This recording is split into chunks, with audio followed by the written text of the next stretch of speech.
JEE Main 2024 6 All India ranks under 100. Admissions open. Kakinada and Visakhapatnam. Aditya Junior Colleges. కొత్తగా 10,000 రూపాయలు ticket పెట్టి ఒక దర్శనం పెట్టారు. దాని అకౌంటింగే లేదు, గందరగోళంగా ఉంది. అకౌంట్ ప్రాపర్ ఆడిటింగ్ లేదు.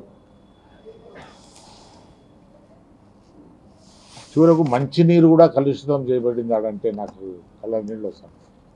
అలాగే నీళ్లు కూడా దేవస్థానం నీళ్లు మంచి ఇంత ఆదాయం వస్తుంది దేవస్థానానికి, భక్తులకు మంచి నీళ్లు కూడా ఇలాకపోయినారు. పరిస్థితి తవ్వుతుబితే ఇటువంటి అక్రమాలు ఎన్నో బయటకు వస్తున్నాయి. మనం ఇప్పుడు చెప్పలేం, అది మీ చేతుల్లో ఉంది. మీరు ఇన్వెస్టిగేట్ చేసి బయటికి తీసుకురాస్తే తప్ప. కానీ అదృష్టం రాక్షస పాలన పోయింది. ప్రజలు చాలా వివేకవంతులు. ఇటువంటి పరిపాలన మంచిది కాదు మనకని పక్కకు పరుస్తారు. ప్రక్షాళన ఇక్కడి నుంచే చంద్రబాబు నాయుడు గారు ముఖ్యమంత్రి గారు తిరుపతికి వచ్చినప్పుడు ప్రక్షాళన ఇక్కడి నుంచే మొదలు పెడతానంటాం. చాలా సంతోషమైన, అంటే అతనికి దృష్టిలో కూడా పడింది. అలాగే నూతనంగా శ్యామలరావు గారు వచ్చారు, వెరీ గుడ్ ఆఫీసర్. ఇంతవరకు ఆయన చేసిన అసైన్మెంట్స్ అంతా చాలా బాగా చేశాడు. ఈవోగా వచ్చారు. ఆయన సారథ్యంలో సామాన్యుల భక్తుల శ్రీవారి దర్శనం సజావుగా ఓ తీపి గుర్తుగా ఉంటుందనేది నా విశ్వాసం. అటువంటి పరిపాలన ఇస్తాడని శ్యామలరావు. ప్రతి ఒక్క భక్తుని తిరుపతి విజిట్ ఒక తీపి గుర్తుగా ఉండేట్టు చేస్తాడనేది నా విశ్వాసం. ఆయన ముందు పెద్ద టాస్క్ ఉంది. నేను చిన్నది కాదు, అడ్మినిస్ట్రేటర్గా వాళ్ళకి తెలిసి ఉంటుంది. ఇక్కడ గత 5 ఏళ్ళుగా తిష్ట వేసుకున్న లంపెన్ సెక్షన్లు ఉన్నాయి. వాళ్ళ లంపెన్ ఎలిమెంట్స్ వాళ్ళ భరతం పట్టాలి. Subbareddy, I dare to mention the names also, Karunakar Reddy అధికారులను అడ్డుగా పెట్టుకొని ధర్మారెడ్డి గారి సహకారంతో ముగ్గురు కలిసి పనిచేసిన దోపిడీ సొమ్మును రాబట్టాలి. It's my demand. అది భక్తుల డబ్బది.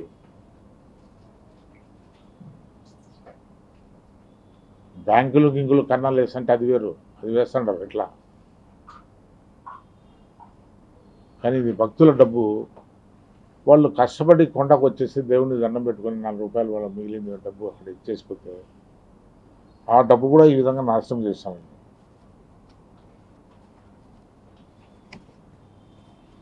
ఇదంతా చేయడానికి, వాస్తవాలు తెలియడానికి ఎంక్వైరీ కమిషన్ కంపల్సరీ అవుతాను. అందువల్ల నేను రెస్టారెంట్ చెప్పాను, ఎంక్వైరీ కమిషన్ వేయాలి. ప్రభుత్వానికి కూడా విజ్ఞప్తి చేస్తున్నాను. సాధ్యమైనంత త్వరగా ఈ నిందితులను నిజాలు బయటికి తీసుకొచ్చి కటకటాల వెనక్కి పంపిస్తే కానీ ప్రజలకు కానీ భక్తులకు కానీ ఊరట విశ్వాసము కలగదు. నాకు ఒకసారి ఒక భక్తుడు చెప్పాడు,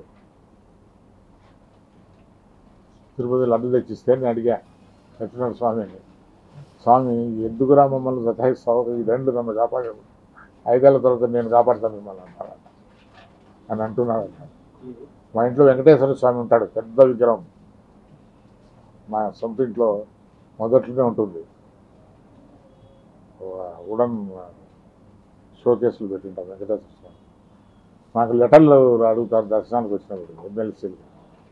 నేను చెప్పేది ఆయనే అడుగుతాను, పాపం నన్ను రక్షించండి అని.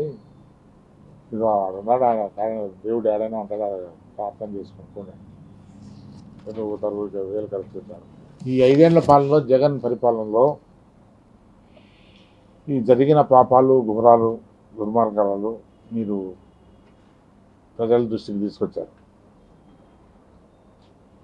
ప్రజలకు అనేక అనుభవం లేకొచ్చాయి ఇవన్నీ. కనుకనే జగన్ ఇంటికి పంపించారు. అయితే తెలియని పాపాలు ఇప్పుడు ఒక్కొక్కటే బయటకు వస్తున్నాయి. తాజాగా ఋషికొండ, దానిపైన నిర్మించిన ప్యాలెస్ 500 కోట్ల రూపాయలు ప్రజాధనంతో కట్టి. ఈ రాజమహల్లో జగన్ తప్ప ఏ ప్రజాప్రతినిధి ఉండలేరు. No princely family member can afford to have such a comfort. ఒకటే రెండా ఆ ఇంటర్నేషనల్ సెమినార్లో చెప్పినట్లు he has got 7 to 8 palaces like that. మరిన్ని వీడియోస్ కోసం ఛానల్ ని సబ్స్క్రైబ్ చేయండి, లేటెస్ట్ అప్డేట్స్ కోసం వాట్సాప్ ఛానల్ ని ఫాలో చేయండి అండ్ లింక్ డిస్క్రిప్షన్ లో ఉంది.